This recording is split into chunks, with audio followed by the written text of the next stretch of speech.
Hello বন্ধুরা, কেমন আছেন সবাই? আশা করি সবাই খুব ভালো আছেন। তো গত ভিডিওতে আমরা সেজাম মুভিটি এক্সপ্লেন করেছিলাম, আর আজ আমরা ওই মুভিটির দ্বিতীয় পর্ব মানে Shazam fury of the god মুভিটি এক্সপ্লেন করতে চলেছি। তবে তার আগে আপনারা যারা এই ভিডিওটির প্রথম পর্ব দেখেননি তাদেরকে আমি বলবো আগে প্রথম পর্বটি দেখে আসুন, না হলে এই ভিডিওটার আগামাথা কিছুই বুঝতে পারবেন না। এইখানে ক্লিক করলেই প্রথম পর্বটি পেয়ে যাবেন। তো চলুন আর বেশি কথা না বাড়িয়ে সরাসরি মূল ভিডিওতে যাওয়া যাক। সিনেমার শুরু হয় ইউরোপের একটা মিউজিয়াম থেকে, আর ওই মিউজিয়ামে আমরা সেই জাদুর লাঠিটা দেখতে পাই যেটা গত পর্বে বিলি ভেঙে দুটুকরো করে ফেলেছিল। তখন ওই মিউজিয়ামে অদ্ভুত পোশাক পরা দুইজন মহিলা আসে, তারা এসে ওই জাদুর লাঠিটা নিয়ে নেয়। তো এদের মধ্যে এই বয়স্ক মহিলার নাম হচ্ছে হেসপ্রা, আর এই মহিলার নাম হচ্ছে ক্যালিপসো। তো ক্যালিপসোর সুপার পাওয়ার হচ্ছে সে কারো কানে মন্ত্র বলে তাকে নিজের বশে নিয়ে নিতে পারে। এরপর সেই বশ হওয়া ব্যক্তি আবার অন্য কারো কানে গিয়ে ওই মন্ত্র বললে সেও বশ হয়ে যায়। এভাবেই ওই মিউজিয়ামের অনেকেই ক্যালিপসোর বশে এসে যায়। এটা দেখে ওই মিউজিয়ামের সবাই আতঙ্কিত হয়ে এদিক সেদিক ছোটাছুটি করতে থাকে।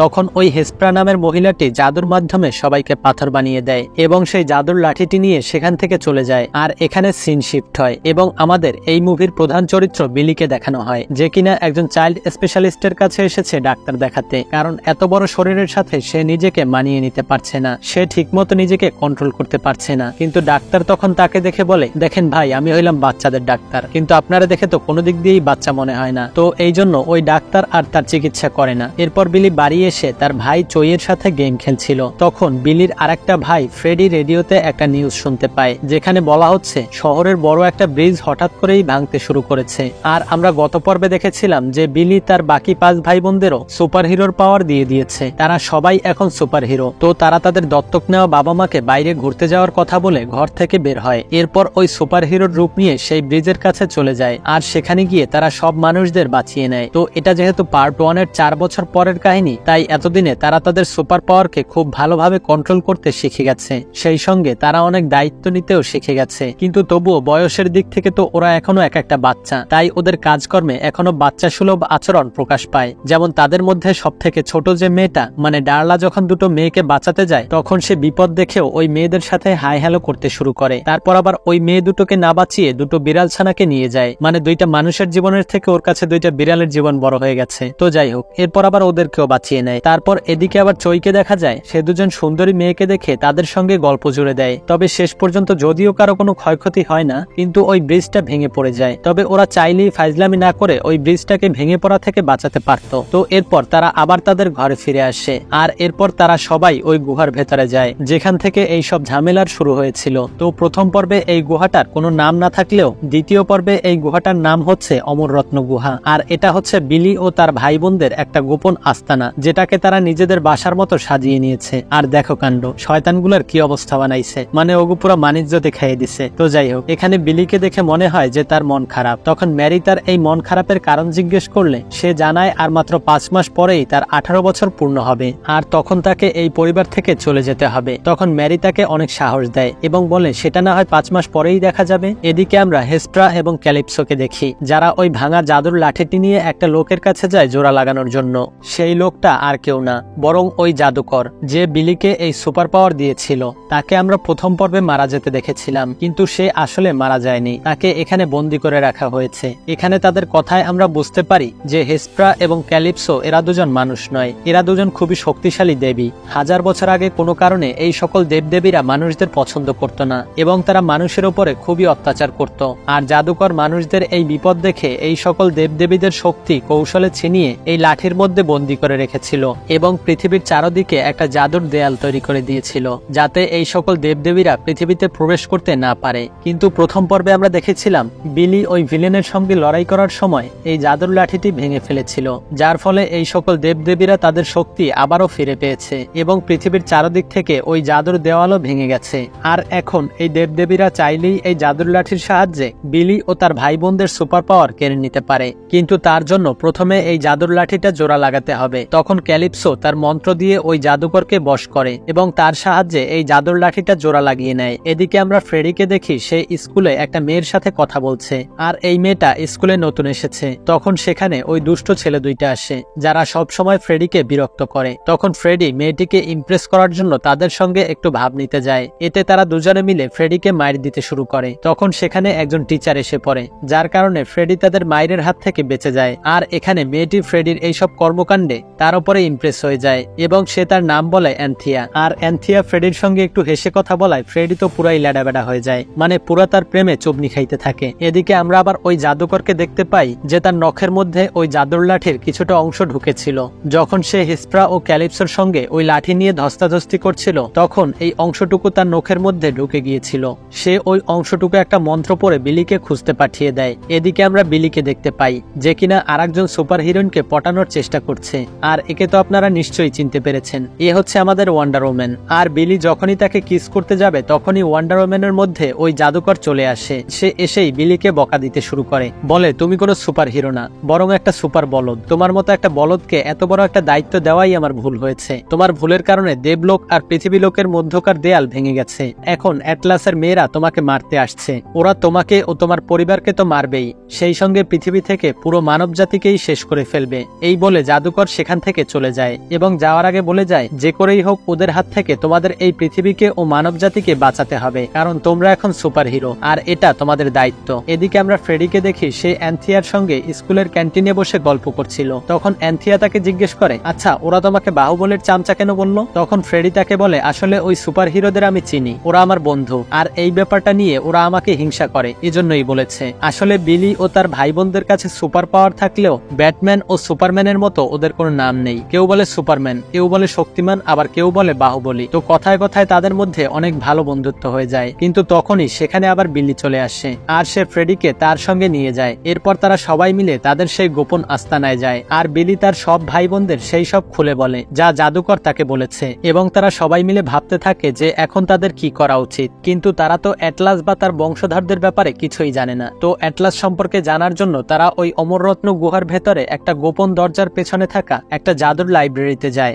আর সেখানে একটা জাদুর কলম ছিল যেটা নিজে নিজেই লিখত, মানে ওটা আপনাকে ধরতে বা ছুতে হবে না, বরং আপনি মুখ দিয়ে ওটাকে কিছু জিজ্ঞেস করলে বা লিখতে বললে ওটা নিজে নিজেই সেটা খাতায় লিখে দেবে। তখন বিলি ওই কলমটাকে বলে আমরা অ্যাটলাস সম্পর্কে জানতে চাই। তখন ওই কলমটি তাদের 4টা বইয়ের নাম লিখে দেয় যেগুলোতে অ্যাটলাস এবং তার ওয়ারিসদের সম্পর্কে বিস্তারিতভাবে লেখা রয়েছে। তাই তারা সবাই ওই বইগুলো খোঁজার কাজে লেগে পড়ে। এখানে টেবিলের উপরে এই যে কালো আপেলটা দেখতে পাচ্ছেন এটার কথা একটু মনে রাখবেন। তো অন্যদিকে আমরা ফ্রেডিকে দেখি সে অ্যান্থিয়াকে সুপার হিরো দেখানোর জন্য স্কুলের ছাদে নিয়ে এসেছে। সে অ্যান্থিয়াকে বলে তুমি দাঁড়াও, আমি এখনই একজন সুপার হিরোকে কল দিয়ে আনছি। আর সেই সুপার হিরোর নাম হচ্ছে ক্যাপ্টেন শক্তিমান। এরপর ফ্রেডি সুপার হিরোকে কল করার বাহানায় আড়ালে গিয়ে নিজেই সুপার হিরো সেজে অ্যান্থিয়ার সামনে আসে। আর অ্যান্থিয়ার সামনে সুপার হিরো হয়ে এসে সে ফ্রেডির নামে নিজেই নিজের প্রশংসা করতে থাকে। সে বলে আমি সুপার হিরো হইলেও ফ্রেডি আমার থেকেও অনেক শক্তিশালী। এদিকে বিলি ও তার বাকি ভাই বোনেরা ওই বইগুলো পড়ে হিস্প্রা ও অ্যাটলাসের ব্যাপারে সব জেনে গেছে। আর ওই জাদুকর কিভাবে দেবদেবীদের কাছ থেকে তাদের শক্তি কেড়ে নিয়ে তাদের গোল বলের মতো একটা কিছুর ভেতরে বন্দি করে রাখে। কিন্তু বিলি যখন ওই লাঠিটা ভেঙে ফেলেছিল তখন দেবদেবীদের বন্দি করে রাখা সেই গোল দেওয়াল ভেঙে যায়। তখন ডার্লা তাকে জিজ্ঞেস করে আচ্ছা এখন সেই লাঠিটা কোথায়? বিলি বলে সেটা তো ভাঙার পরে আমি সেখানেই ফেলে রেখে এসেছিলাম। আর তখন তারা টিভিতে নিউজে ক্যালিপসো এবং হেস্প্রার মিউজিয়ামে সেই চুরির ভিডিওটা দেখে। তখন তাদের হাতে সেই লাঠিটা দেখে বোঝা যায় যে এরা দুজনই তাহলে অ্যাটলাসের মেয়ে। তখন পেড্রো বলে দুজন না 3জন, ক্যালিপসো, হেস্প্রা এবং অ্যান্থিয়া। এটা শুনে বিলি বুঝে যায় ফ্রেডি যেই অ্যান্থিয়ার প্রেমে চুবনি খাচ্ছে সেটাই হচ্ছে অ্যাটলাসের 3য় মেয়ে। এদিকে আমরা ফ্রেডিকে দেখি সে এখনো অ্যান্থিয়ার কাছে নিজের প্রশংসা করেই যাচ্ছে। আর তখনই সেখানে হেস্প্রা আর ক্যালিপসো এসে ফ্রেডির ওপরে ওই জাদুর লাঠি দিয়ে আক্রমণ করে তার শক্তি কেড়ে নেয়, যার ফলে ফ্রেডি তার আসল রূপে ফিরে আসে। তখন অ্যান্থিয়া ফ্রেডিকে দেখে একটু অবাক হয়, কারণ সে জানতো না ফ্রেডিই আসলে সুপার হিরো। সে জানতো যে সুপার হিরোরা ফ্রেডির বন্ধু। তখন অ্যান্থিয়ার ফ্রেডির উপরে একটু মায়া হয়। এদিকে স্কুলের ছাদে আওয়াজ শুনে সেখানে স্কুলের একজন টিচার চলে আসে, কিন্তু ক্যালিপসো তাকে বশ করে ছাদ থেকে লাফ দিতে বলে আর সে ছাদ থেকে পড়ে মারা যায়। কিন্তু ফ্রেডি এখানে তাকে বাঁচানোর জন্য বারবার সেজাম বললেও সে সুপার হিরো হতে পারে না। কিন্তু তখনই সেখানে বিলি ও তার বাকি ভাই বোনেরা চলে আসে ফ্রেডিকে বাঁচাতে। তখন অ্যান্থিয়া ও তার বোনেরা ফ্রেডিকে নিয়ে সেখান থেকে চলে যায় এবং যাওয়ার আগে তারা জাদু দিয়ে শহরের চারদিকে একটা দেওয়াল তৈরি করে দেয় যাতে কেউ ওই শহর থেকে বাইরে বের হতে না পারে। আর ওরা ফ্রেডিকেও নিয়ে সেই জাদুকরের সাথে বন্দি করে দেয়। তখন বিলি ওই জাদুকরকে দেখে চিনতে পারে এবং সে ওই জাদুকরকে জানায় যে বিলি তাকেও ওই সুপার পাওয়ার দিয়েছে। এটা শুনে ওই জাদুকর বলে ও আমার সুপার পাওয়ার গুলো এমনি বাচ্চাদের মধ্যে চকলেটের মতো দিয়ে দিতেছে। ওই শালায় তো একটা ছাগল আর আমি ওর থেকেও বড় ছাগল, ওর মতো একটা ছাগলরে এই সুপার পাওয়ার দিছিলাম। এদিকে বিলি তার ভাই বোনদের নিয়ে একটা প্ল্যান করে আর সেটা হচ্ছে ওরা 3 বোনেদের একটা চিঠি পাঠাবে যেখানে তারা ওই 3 বোনের সঙ্গে একটা চুক্তি করার জন্য ডাকবে, কিন্তু তারা যখন আসবে তখন তারা 5 জন মিলে তাদের যে কোনো একজন বোনকে বন্দি করে রাখবে। এরপর তারা ফ্রেডিকেও ছাড়িয়ে নিয়ে আসবে। তাই তারা সেই জাদুর কলম দিয়ে ওই হেসপ্রা ও তার বোনেদের জন্য একটা চিঠি লেখে। আর এই জাদুর কলমটা হচ্ছে এইরকম যে আপনি তাকে অর্ডার দেওয়ার পরে যা যা বলবেন এটা সবই লিখতে থাকবে। তো তারা 5 জন তো হচ্ছে একটার থেকেও আর একটা বলদ। তাই চিঠি লেখার সময় তারা যখন নিজেদের মধ্যে কথা বলছে, ওই কলম তা সবকিছুই চিঠিতে লিখে দিয়েছে। আর ওই চিঠিতে লেখা ছিল এইরকম: প্রিয় অ্যাটলাসের ওয়ারিশরা, ঝগড়াঝাটি করা মোটেই ঠিক না। প্রথম লাইনটা খুবই সুন্দর হয়েছে, থ্যাঙ্কস ডার্লা। তাই তোমরা ফ্রেডিকে ফেরত দিলে আমরা আমাদের শক্তি তোমাদের দিয়ে দেব। এটাও লেখো যেন ফ্রেডির কোনো ক্ষতি না হয়, না হলে আবার ওরে কেলানি দিবে। স্টিভ, এরপর লেখো তোমাদের প্রিয়। এরপরে আমার সিগনেচার কইরা দাও। একবার সব ঠিক আছে কিনা চেক কইরা নাও। থাক লাগবে না, স্টিভ কোনো ভুল করে না, যেইটা বলবা সেইটাই লিখবে। আমার মনে হয় এতেই কাজ হয়ে যাবে। মানে চিঠিতে পুরো খিচুড়ি পাকাই দিছে। তো এদের এই চিঠি যখন হেসপ্রা পড়ে তখন তারা কিছুই বুঝতে পারে না যে ওরা আসলে চিঠিতে কি বলতে চেয়েছে। তো এরপর জাদুকর ও ফ্রেডিকে আবার একটা জায়গায় বন্দি করে রাখা হয়। আর সেখানে একটা ডাইনোসর ছিল, যেটা দেখে তারা দুজনেই অনেক ভয় পেয়ে যায়। আর তারা দুজন সেখান থেকে পালানো শুরু করে। তখন সেখানে অ্যান্থিয়া এসে তাদের দুজনকে সেখান থেকে পালাতে সাহায্য করে। আসলে অ্যান্থিয়াও মনে মনে ফ্রেডির প্রেমে পড়ে গেছে, তাই সে তার বোনেদের বিরুদ্ধে গিয়ে তাদের সহায়তা করছে। এরপর ফ্রেডি আর জাদুকর সেখান থেকে পালিয়ে যায়। অন্যদিকে বিলিকে দেখা যায় সে স্যান্ডউইচ আর কোল্ড ড্রিঙ্কস নিয়ে হেসপ্রা ও তার বোনেদের জন্য অপেক্ষা করছে। আর তখনই সেখানে হেসপ্রা চলে আসে। তখন সে বিলিকে ডনদের মতো হুমকি দিয়ে বলে, তোমার কাছে যে শক্তিটা আছে সেটা আমাদের ফিরিয়ে দাও, কারণ তুমি এই শক্তির যোগ্য না। এই শক্তিটা আমাদের বাবার ছিল, তাই এটার ওয়ারিশও তুমি না, বরং আমরা। কিন্তু বিলি তার কথায় রাজি হয় না। উল্টো সেও হেসপ্রাকে হুমকি দিয়ে বলে, দেখো ভালোভাবে বলছি, তুমি আমাদের ভাই ফ্রেডিকে ছেড়ে দাও এবং ওই জাদুর লাঠিটাও আমাদের দিয়ে দাও। তুমি যদি এমনটা করো তাহলে আমি কথা দিচ্ছি তোমাকে আমরা কিছুই করব না। কিন্তু হেসপ্রাও তার কথায় রাজি হয় না। তখন বিলি হেসপ্রার ওপরে অ্যাটাক করার জন্য তার ভাই বোনদের ডাক দেয়, কিন্তু তখনই পেছন থেকে আবার হেসপ্রার বোন ক্যালিপসো চলে আসে। আর তখন তাদের দুই দলের মধ্যে একটা মারাত্মক লেভেলের ফাইট হয়। এই ফাইটের সময় ক্যালিপসো ওই জাদুর লাঠির মাধ্যমে পেড্রোর সুপার পাওয়ার কেড়ে নেয়। কিন্তু এক পর্যায়ে তারা হেসপ্রাকে মেরে অজ্ঞান করে ওই অমররত্ন গুহায় নিয়ে একটা জেলের মধ্যে আটকে রাখে। তো এখানে একটা কথা না বললেই নয়, এই গুহার মধ্যে শুধুমাত্র জাদুকর এবং তার উত্তরাধিকারীরাই আসতে পারে এবং তারা চাইলে তাদের সঙ্গে অন্য কাউকে নিয়ে আসতে পারে, কিন্তু কেউ স্বইচ্ছায় এখানে আসতে পারে না। এরপর বিলি হেসপ্রাকে বলে, তুমি যদি বিলিকে এবং ওই জাদুর লাঠিটা আমাদের দিয়ে দাও তাহলে আমরা তোমাকে ছেড়ে দেব, না হলে তোমাকে এখানেই আটকে রাখবো। আর এই জায়গাটা মোটেই সুবিধার না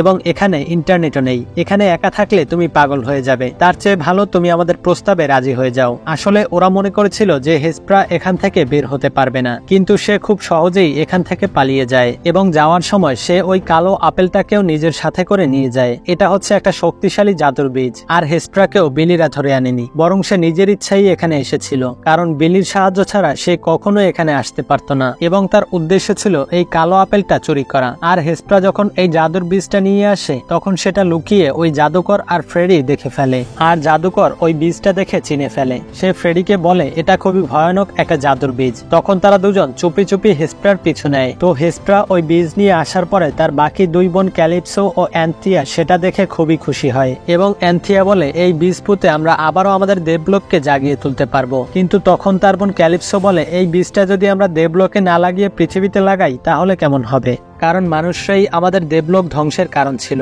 এবার আমরা তার প্রতিশোধ নেব। এখানে আমরা তাদের কথায় বুঝতে পারি হেসপ্রা ও অ্যান্থিয়া মনের দিক থেকে ভালো হলেও ক্যালিপসোর উদ্দেশ্য ঠিক না। হেসপ্রা ও অ্যান্থিয়া আসলে পৃথিবীর কোনো ক্ষতি করতে চায় না, তারা শুধু তাদের দেবলোককে আগের মতো বানাতে চায়। এই জন্য তারা ক্যালিপসোর কথায় রাজি হয় না। তাদের তিনজনের কথা বলার ফাঁকে ফ্রেডি চুপি চুপি গিয়ে ওই বীজটা চুরি করে নেয়, কিন্তু সে পালানোর আগেই ধরা পড়ে যায়। হেসপ্রা তখন ফ্রেডিকে মারার জন্য ওই জাদুর লাঠিটি ব্যবহার করতে যাবে, কিন্তু এর মধ্যে বিলি সেখানে এসে হেসপ্রার হাত থেকে ওই জাদুর লাঠিটি কেড়ে নেয় আর ফ্রেডিকে তার শক্তি ফিরিয়ে দেয়। কিন্তু তখনই ক্যালিপসো আবার ওই জাদুর লাঠিটি বিলির কাছ থেকে কেড়ে নেয়। বিপদ বুঝতে পেরে বিলি এবং ফ্রেডি তখন ওই জাদুর বীজটা নিয়ে সেখান থেকে পালিয়ে যায় এবং সঙ্গে করে ওই জাদুকরকেও নিয়ে যায়। তখন ক্যালিপসো রেগে গিয়ে একটা ভয়ানক ড্রাগনকে জাগিয়ে তোলে আর সেটাকে তাদের পেছনে লাগিয়ে দেয়। তারা সেখান থেকে সোজা তাদের বাড়িতে এসে তাদের বাবা মাকে সব খুলে বলে যে তারা সবাই আসলে সুপার হিরো, কিন্তু ওদের বাবা মা ওদের কথা বুঝে ওঠার আগেই সেখানে ওই ড্রাগনটা এসে তাদের উপরে আক্রমণ করে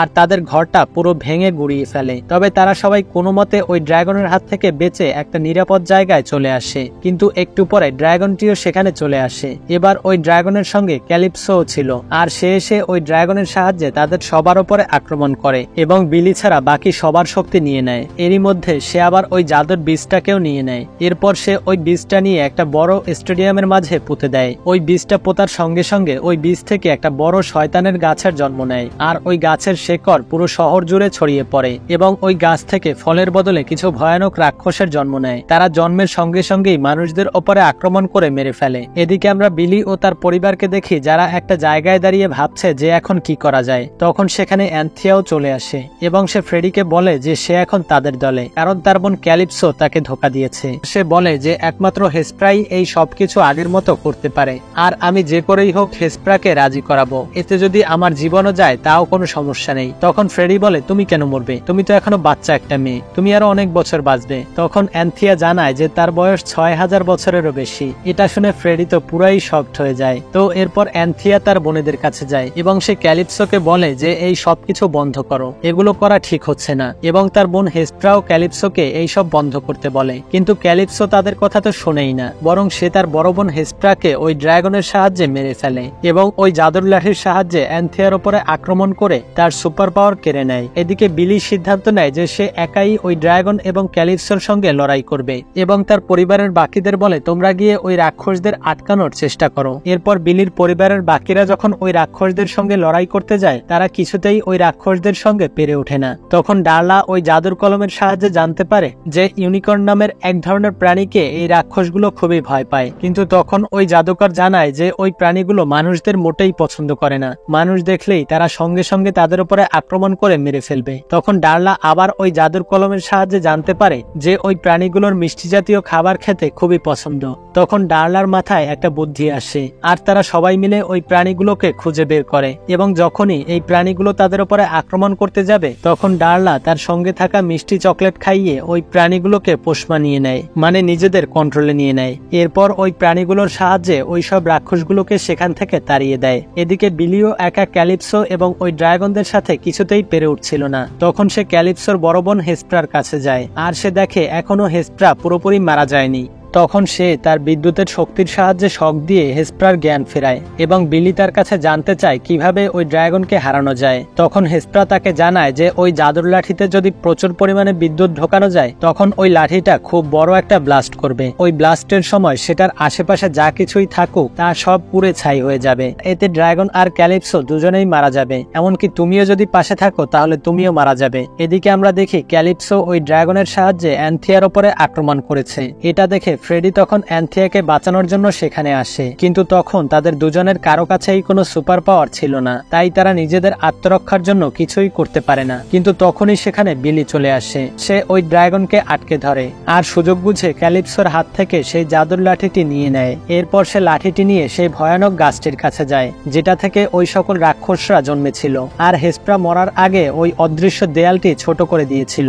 এটা সে এই জন্য করেছে যাতে ওই দেওয়ালের বাইরের কারো কোনো ক্ষয়ক্ষতি না হয়, আর ক্যালিপসো যাতে ওই ড্রাগনকে নিয়ে পালাতে না পারে। এরপর আমরা দেখি বিলি তার বিদ্যুতের শক্তির সাহায্যে ওই লাঠিতে প্রচুর পরিমাণে বিদ্যুৎ ভরতে থাকে। তখন ক্যালিপসো বিলিকে আটকানোর জন্য তার ড্রাগনের সাহায্যে বিলির উপরে আক্রমণ করে, কিন্তু ততক্ষণে বিলির ওই লাঠিতে প্রচুর পরিমাণে বিদ্যুৎ সরবরাহ করা হয়ে গেছে। আর যখনই ওই লাঠিটা প্রচুর বিদ্যুতের কারণে ব্লাস্ট করবে, তখন বিলি লাঠিটা ওই ড্রাগনের কাছে নিয়ে যায় আর সেজাম বলে। আর আমরা তো জানি যে সেজাম বলার সঙ্গে সঙ্গে সেখানে বিদ্যুৎ চমকায়, কিন্তু এবার ওই লাঠিতে বিদ্যুতের পরিমাণ বেশি হওয়ায় সেখানে বিশাল এক বিস্ফোরণ হয়, আর ওই বিস্ফোরণে সেখানকার সবকিছু একদম ধুলোয় মিশে যায়, সেই সঙ্গে ওই রাক্ষসগুলোও ধুলোয় মিশে যায়। কিন্তু এই ব্লাস্টের পরে তারা যখন বিলিকে খুঁজে পায়, তারা দেখে যে বিলির অবস্থা খুবই খারাপ হয়ে আছে। তারা ভাবে যে বিলি মারা গেছে, তাই তারা বিলিকে নিয়ে একটা উঁচু জায়গায় সসম্মানে কবর দিয়ে দেয়। তখন আমরা ওই জাদুকরের হাতে সেই জাদুর লাঠিটি দেখতে পাই। জাদুকর জানায় যে এই লাঠির শক্তি চলে গেছে,